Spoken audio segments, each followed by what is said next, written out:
The psychology behind cheating and desire. What people don't want to admit. Well, engaging speech, cheating isn't always about sex. And desire it isn't always about love. That's the uncomfortable truth most people avoid. When cheating happens, the first question everyone asks is why? Was it attraction? Was it temptation? Was it weakness? But psychology tells a deeper story. Cheating often begins long before another person enters the picture. It starts with unmet emotional needs, unresolved identity struggles, and a hunger for validation. Desire doesn't just want bodies, it wants to feel chosen, powerful, alive. Many people don't cheat because they stop loving their partner. They cheat because they stopped recognizing themselves. Desire becomes a way to escape boredom, insecurity, emotional neglect, or the fear of becoming invisible. The brain loves novelty. New attention triggers dopamine, the chemical of anticipation and reward. Suddenly, someone else's interest feels intoxicating, not because they are better, but because they are new. New attention doesn't carry responsibility. It doesn't know your flaws. It doesn't ask for consistency. Cheating creates a fantasy world where you are seen only for your best parts. In that space, people feel younger, more desired, more powerful. The affair becomes less about the other person and more about reclaiming a version of the self that feels lost. Desire also doesn't disappear in long-term relationships, it changes. When communication fades, curiosity dies, and emotional presence disappears, desire looks for oxygen elsewhere. Not because love is gone, but because connection is. This doesn't excuse cheating, but it explains it. Cheating is rarely about opportunity alone. It's about permission, the internal permission someone gives themselves when their emotional world feels empty or disconnected. And the most painful truth, cheating often reveals more about the cheater's inner conflict than the relationship itself. Understanding this doesn't make betrayal hurt less, but it makes it clearer. And clarity is where healing, boundaries, and growth begin. 5 key points of the speech. 1. Cheating is driven by unmet emotional needs. Not just attraction. Desire often masks deeper feelings of neglect, boredom, or invisibility. Novelty activates desire more than compatibility. New attention triggers dopamine, creating excitement without responsibility. Cheating is often about identity, not the third person. People chase how they feel around someone, not who that person is. Desire fades when emotional connection is neglected. Lack of presence and communication suffocates intimacy. Cheating reflects internal conflict more than relationship failure. It reveals unaddressed emotional gaps and personal boundaries. Cheating is driven by unmet emotional needs, not just attraction. Cheating is often reduced to a simple explanation: temptation, opportunity, or lack of self-control. But psychology tells us that attraction alone is rarely enough to push someone into betrayal. Attraction is common. Cheating is not. The difference lies in unmet emotional needs that quietly build long before any boundary is crossed. At the core, humans need to feel seen, valued, desired, and emotionally relevant. When these needs are consistently met, attraction to others may still exist, but it doesn't feel urgent or dangerous. When these needs are neglected, desire becomes a signal, not for sex, but for validation. Many people who cheat don't feel emotionally connected to themselves anymore. They feel routine, predictable, or invisible. Life becomes functional but not felt. In that emotional dullness, attention from someone new feels like oxygen. It doesn't just excite the body, it wakes up a part of the self that feels forgotten. This is why cheating often begins with conversation, not touch. Someone listens. Someone reflects interest. And suddenly, the person feels interesting again, desired again, alive again. The attraction isn't just toward the other person. It's toward the version of the self that emerges in their presence. Unmet needs don't always come from a bad relationship. Sometimes the partner is loving, loyal, and present, but emotional expression has grown stale. Curiosity has faded. Appreciation goes unspoken. Desire becomes assumed instead of expressed. When emotional maintenance stops, distance forms quietly. Instead of addressing that distance directly, through vulnerability, communication, or self-reflection, Some people look for relief externally. Cheating becomes a shortcut, not a solution, but a temporary escape from emotional discomfort. This doesn't justify betrayal. It explains the mechanism behind it. Cheating is also tied to emotional regulation. When someone struggles to self-soothe, validate themselves, or confront dissatisfaction, desire becomes a coping strategy. Attention replaces introspection. Excitement replaces honesty. The unmet need doesn't disappear, it's just masked. Importantly, this is why many affairs don't last. Once the emotional high fades, the original emptiness returns. The unmet need was never resolved, only distracted. Understanding this reframes cheating from a moral mystery into a psychological pattern. It shifts the question from why weren't they loyal to what emotional need was being ignored or avoided. Again, explanation is not permission. Cheating is still a choice, and responsibility remains with the person who made it. But when we understand that betrayal often grows from emotional neglect, internal or relational, we gain clarity. And clarity is powerful. It allows boundaries instead of confusion, healing instead of self-blame, growth instead of repetition. Cheating doesn't begin with desire for another person. It begins with disconnection from self, from emotion, or from meaning. And until that disconnection is addressed, desire will keep looking for relief in the wrong places. Novelty activates desire more than compatibility. One of the most misunderstood aspects of cheating is the belief that it happens because the other person is more attractive, more interesting, or more compatible. In reality, desire is rarely responding to compatibility.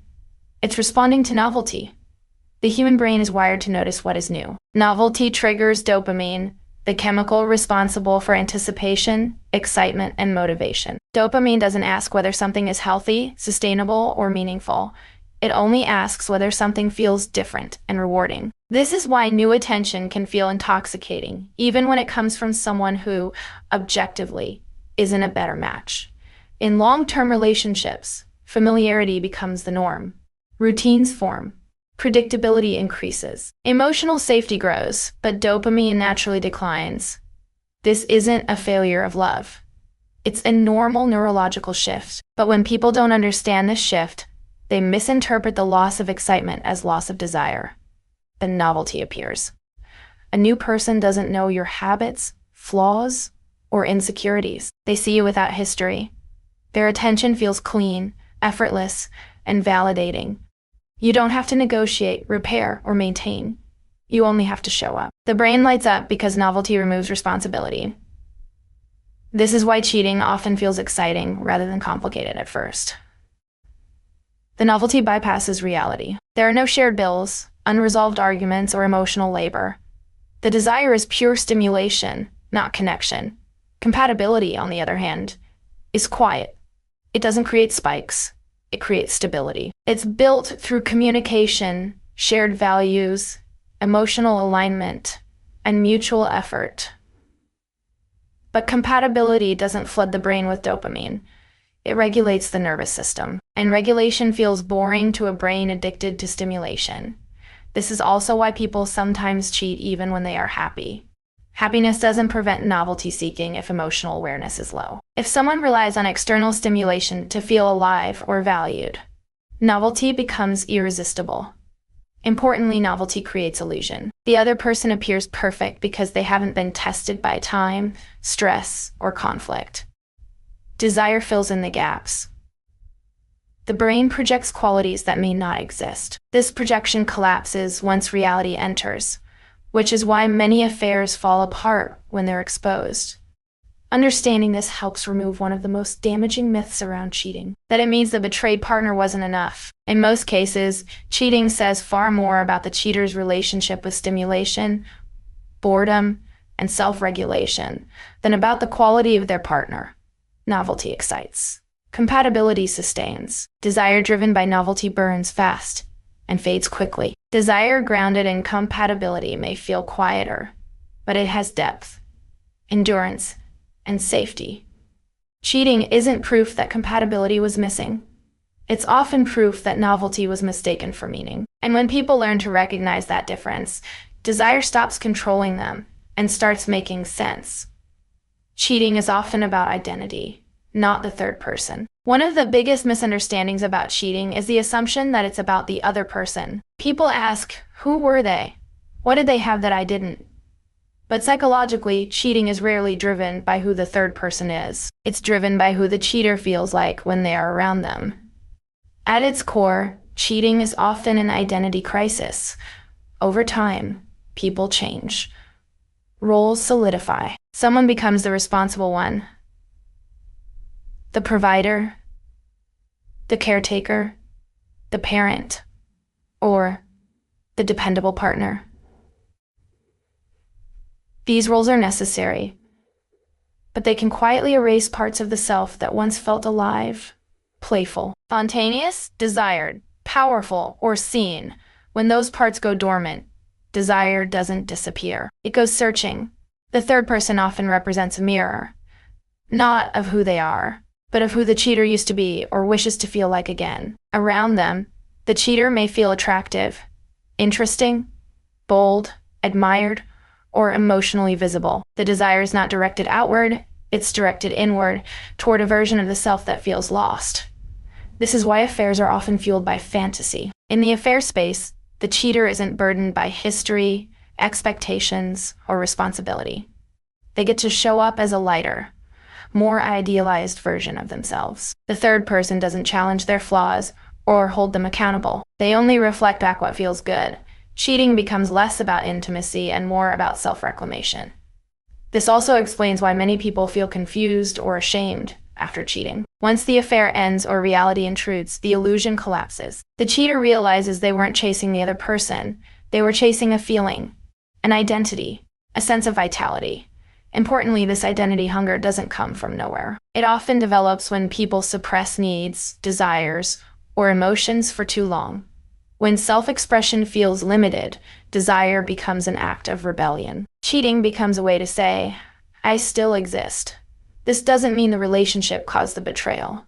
Many people experience identity loss without cheating. The difference lies in emotional awareness and accountability. Those who can confront dissatisfaction directly, through communication, self-reflection, or change, are less likely to seek identity repair through secrecy. Understanding cheating as an identity issue reframes the pain. The betrayal wasn't caused by someone else being better. It was caused by someone else making the cheater feel different. This perspective doesn't remove responsibility. Identity struggles don't excuse betrayal, but they do explain why promises, love, and logic often fail to stop it. When identity feels threatened, desire becomes urgent and irrational. Cheating isn't always about wanting someone else.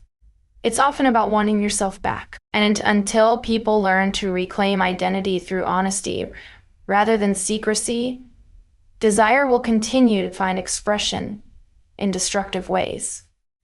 Desire fades when emotional connection is neglected. Desire doesn't disappear suddenly. It erodes quietly when emotional connection is ignored, taken for granted, or replaced by routine. Many people assume desire fades because attraction is gone, or because time naturally kills passion. Psychology suggests something more specific. Desire suffocates when emotional presence disappears. Emotional connection is the oxygen of desire.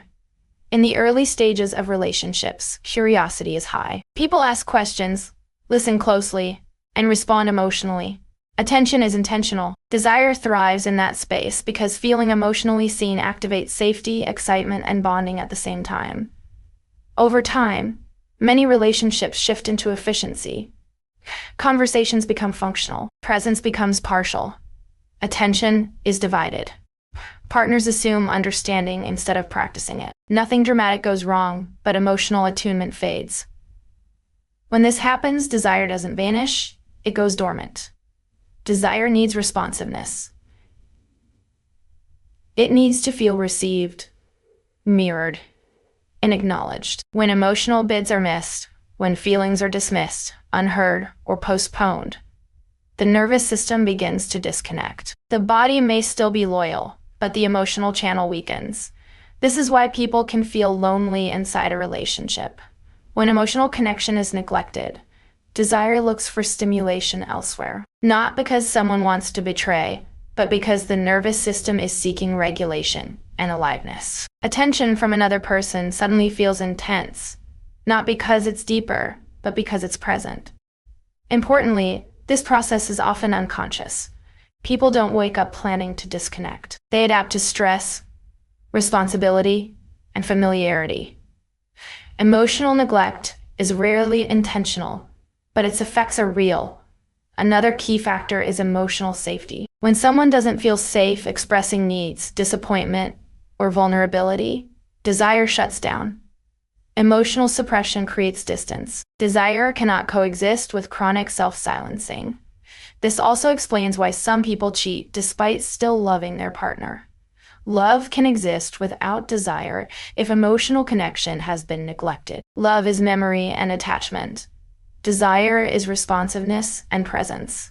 Neglect doesn't mean absence. It means lack of engagement. Being physically present but emotionally unavailable slowly trains the nervous system to disengage. Desire follows that disengagement. Reconnection is possible, but it requires intention.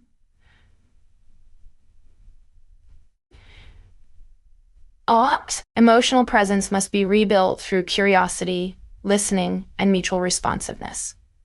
Desire doesn't respond to pressure or guilt. It responds to feeling emotionally met. Understanding this removes the myth that desire fades because something is wrong with either partner. Often, nothing is wrong, something is missing. Cheating is not the inevitable outcome of neglected connection, but neglected connection creates vulnerability. Desire doesn't disappear, it relocates. Desire doesn't ask for perfection, it asks for presence. And when emotional presence returns, desire often does too. Not as urgency or novelty, but as grounded and mutual attraction that can actually last. Cheating reflects internal conflict more than relationship failure. One of the most damaging beliefs about cheating is that it automatically means the relationship failed or the partner wasn't enough. Psychology paints a different picture. In many cases, cheating reflects an internal conflict within the person who cheated, a struggle they didn't know how or didn't want to face directly. People carry unresolved emotional patterns long before they enter relationships. Insecurity, fear of abandonment, craving validation, difficulty with boundaries, or discomfort with intimacy don't disappear just because someone commits to a partner. If these inner conflicts remain unexamined, they quietly influence behavior. Cheating often emerges at the intersection of desire and avoidance. A person may want closeness, validation, and excitement, while simultaneously avoiding vulnerability, accountability, or emotional exposure. The affair becomes a compromise. Intimacy without full responsibility, desire without depth, connection without consequence, at least temporarily. This is why cheating can coexist with love. Someone may genuinely care for their partner and still betray them, not because the relationship lacks value, but because the cheater lacks the internal tools to handle discomfort, dissatisfaction, or self-doubt in healthy ways. Internal conflict also explains why some people repeat cheating patterns across different relationships. If betrayal were only about relationship problems, changing partners would solve it. But when the behavior repeats, it points inward toward unresolved emotional needs, poor impulse regulation, or an identity that relies heavily on external validation. Another internal struggle is entitlement versus responsibility. Some people feel torn between who they believe they should be and who they feel they are. They want stability and freedom, commitment and novelty, security and excitement. Instead of integrating these needs honestly, they compartmentalize them, and cheating becomes the hidden outlet. Cheating can also reflect fear of intimacy. True intimacy requires being seen over time, flaws, doubts, and imperfections included.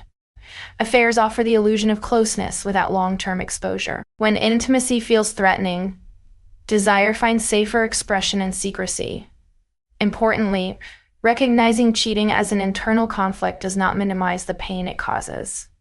Betrayal wounds trust, safety, and self-worth. Accountability still matters, but this understanding shifts the narrative away from self-blame for the betrayed and toward self-examination for the betrayer. For healing to happen, the focus cannot be only on repairing the relationship. The internal conflict must be addressed. Without that work, apologies remain surface level, and trust remains fragile. Cheating doesn't always mean the relationship was broken. It often means the person was. And until that inner conflict is faced, with honesty, responsibility, and emotional growth, desire will continue to clash with commitment, and connection will continue to fracture. Understanding this doesn't excuse betrayal. It explains it. An explanation is the first step toward real change. Conclusion. The psychology behind cheating and desire. Cheating is rarely a simple story of attraction, temptation, or opportunity. It is a psychological event shaped by unmet emotional needs, shifting identity, neglected connection, and unresolved inner conflict. When we reduce betrayal to surface-level explanations, we miss the deeper forces that drive desire underground. Understanding these forces doesn't soften the pain, but it does bring clarity, where confusion often lives. Desire is not just sexual energy, it is a signal. It tells us where we feel alive, seen, validated, and emotionally present. When desire strays outside a relationship, it often points to something that has been ignored rather than something that has been replaced. Cheating doesn't always mean love disappeared. It often means emotional awareness did.